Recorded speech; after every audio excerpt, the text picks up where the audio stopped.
Se habla de derogación de una ley. ¿Se puede a través de un decreto de necesidad de urgencia, un DNU? No se puede, y además otra cosa, no se podría derogar la ley de ninguna manera. Y explico por qué. A ver. Porque si uno deroga una ley, no significa que vuelve a la vida, vuelve a regir las leyes que esa ley derogó. Con lo cual, si usted deroga una ley, queda la más absoluta falta de legislación. Vamos a tomar el caso de la ley de alquileres. Claro. ¿Había una ley vigente? Se trabajó en el Congreso, se debatió y se aprobó una nueva ley. Una mala ley. Está bien, pero digo, más allá de la calificación. Sí. Se aprobó una nueva ley. Yo te cuento en 2 palabras cómo fue la historia, porque se cometieron 4 errores al hilo. Y Sí. por eso estamos en la situación que estamos. Ok. Había una vieja ley, porque ya esta etapa, hay que aprender de las lecciones de la historia. Esto mismo que estamos viviendo ahora ya pasó. El año 1983 y 1984 pasó lo mismo. No había propiedades en alquiler, porque como asumía un presidente democrático, había una gran incertidumbre y había miedo a que vuelvan las leyes de emergencia.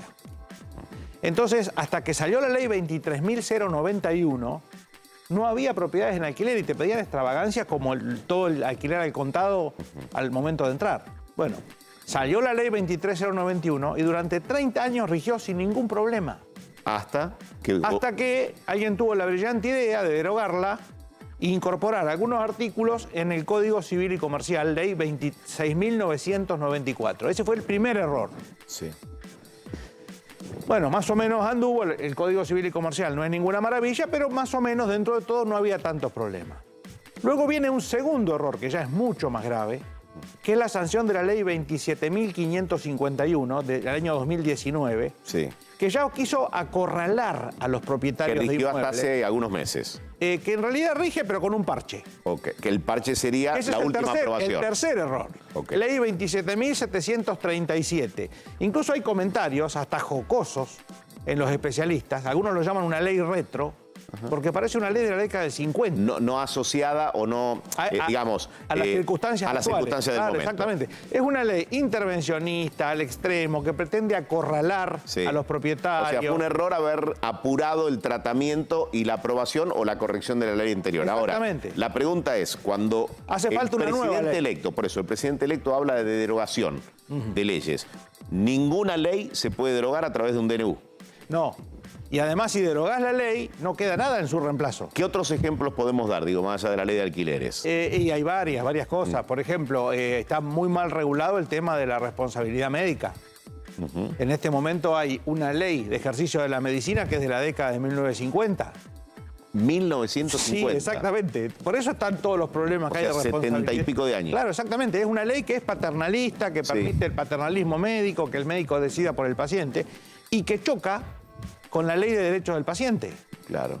Que hoy Entonces, justamente están priorizando quizá de alguna manera el vínculo, ¿no? Exactamente. Paciente-médico. Pero no es bueno que dos leyes Sí. colisionen. ¿Y qué otras cosas, digo, como constitucionalista y por su experiencia, qué otras cosas Sí, por ejemplo. chocan porque ya habría que haberlas adaptado, ¿no? Por la Y dinámica de... el tema de los tiempos. la responsabilidad bancaria.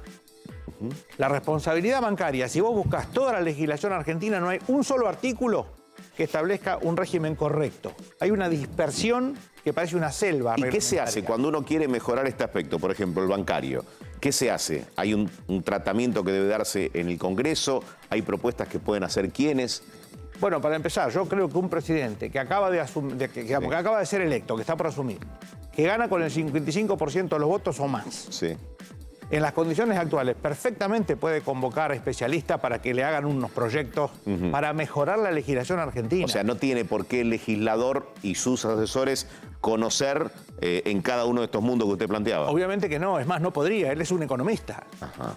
Con lo cual tiene que descansar en la confianza que le den especialistas, personas reconocidas. O sea, elaborar el proyecto de ley convocando a especialistas de distintos sectores y hasta de distintas bibliotecas, si se quiere, ¿no?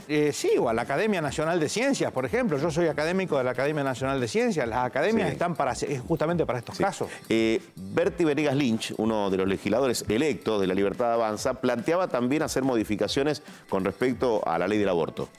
Claro, el padre de Venegas Lynch es compañero mío en la academia, justamente. Y digo, ¿y cómo son las posiciones en este sentido y qué se puede hacer y qué no de lo que proponía Berti? El tema de los decretos de necesidad y urgencia hay que tomarlo con mucho cuidado. Sobre todo a partir de un fallo de la Corte Suprema de Justicia de la Nación del año 2010, que es el caso Consumidores Argentinos, donde estableció un marco regulatorio de los decretos de necesidad y urgencia porque era un caos. Ahora bien, después de ese fallo, Alberto Fernández, en su mandato, dictó 60 decretos de necesidad y DNU. urgencia. Exactamente. ¿Y en qué circunstancias? Digo, ¿con qué? Bueno, con la pandemia. Que le fueron, algunos eran necesarios y otros Ahora, no. quizás era atendible en un comienzo, después Efectivamente. no tenía sentido seguir prolongando algo que podría haberse manejado de otra manera. Efectivamente, muy aguda la... Pero digo, más allá de esa circunstancia excepcional de la pandemia, ¿en qué otros momentos se utiliza el DNU y no está bien utilizado? O hay un abuso. En general, los gobiernos que recién asumen y que no tienen mayoría parlamentaria, normalmente los presidentes que asumen suelen rodearse de asesores que le dicen al comienzo todo que sí. Que es lo peor que puede pasar. Porque el que asesora a un presidente tiene que cuidarle la firma, tiene que cuidar su responsabilidad. A veces hay que decir que no. Eso es responsabilidad. O sea, ese sería un entorno que Claro, lo ayude al mandatario. No olvidemos que uno de los asesores estrella en materia jurídica del presidente Macri está exiliado en Uruguay. Entonces, eso también hay que verlo. O sea, no es neutro cualquier consejo que uno pueda dar. Ajá. Es decir, en estas circunstancias también pueden existir riesgos como que usted menciona. Yo creo que el por riesgo... no contar con un respaldo categórico a nivel parlamentario. Y sí, porque a veces se quieren tomar atajos y los atajos a la larga son inconvenientes. Lo que hay que hacer es generar las mayorías necesarias. Pensemos en el caso del presidente Macri. No tuvo mayoría parlamentaria y, sin embargo, contó con una muñeca como la de Emilio Monzó, que generó los consensos necesarios como para poder sacar leyes O sea, vitales. usted me quiere decir, y para cerrar, que se inaugura un tiempo, a partir del 10 de diciembre, en el que yo no sé si optará por ello el nuevo presidente, pero van a ser necesarios los consensos. Dos cosas. Sí. Un excelso asesoramiento jurídico. El pilar jurídico de un Estado tiene varios pilares. El pilar económico, la finanza, la comunicación, pero también el derecho. Cuando uno tiene más problemas, por ejemplo, en la parte financiera o económica, más firme tiene que ser el pilar jurídico. Tiene que tener un excelso asesoramiento jurídico y además una muñeca parlamentaria que lo ayuda a destrabar situaciones. Es decir, la lapicera y las ideas y al lado de la Constitución. Exactamente. Bien. Y sobre todo, flexibilidad y cierto arte para generar las mayorías y convencer. Porque lo fundamental no es vencer, es convencer. Si uno convence, la gente yo personalmente no creo que el Parlamento argentino esté lleno de necios.